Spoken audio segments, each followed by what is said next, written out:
අභිලාෂ්ටත් දවසක අභිලාෂ වෙන ප්‍රේමය ලැබෙයි කියලා මං හිතනවා.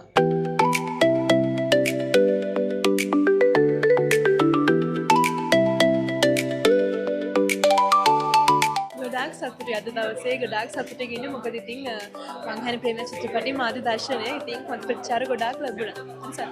යා වෙන ප්‍රේමය මේකින් ලැබුණාද? මං හිතන්නේ යාරට යාරා වෙන ප්‍රේමය මේ දාන්කින් ලැබුණා. ඉතින් අභිලාෂ්ටත් දවසක අභිලාෂ වෙන ප්‍රේමය ලැබෙයි කියලා මං හිතනවා. ඊටම තිල්න අයියා ගැන විශේෂයෙන් කියන්නනේ තිල්න බොඩ්ලැස් අයියා කියලා කියන්නේ මං හිතන්නේ ගොඩාක් අය ආදරය කරන අධ්‍යක්ෂකවරයෙක්. මම පෞද්ගලිකව මට වැඩ කරන්න ගොඩාක් ලේසිම සහ හරිම හොඳ අධ්‍යක්ෂකවරයෙක් තමයි ඔහු. මං හිතන්නේ අපි වගේ නවක රංගන ශිල්පීන්ට ශිල්පිනියන්ට හොඳ මොටිවේෂන් එකක් ලබා දෙන්න උඩ පුළුවන් ඔහු හොඳ අධ්‍යක්ෂකවරයෙක්. ඉතින් මං හිතන්නේ මට මේ චිත්‍රපටය ලබා දුන්න සහයෝගයට තමයි අද දවසේ ඕගොල්ලෝ මේ විදිහට ලස්සනට මාව දැක්කේ. ඔහු මතක් කරනවා තිල්න අයියාට බොහොම ස්තුතියි. නුදුරේදීම ඕගොල්ලන්ට බලන්න පුළුවන් මං හෙන් ප්‍රේමයන් නිර්මාණය සැප්තැම්බර් 3 වෙනිදා.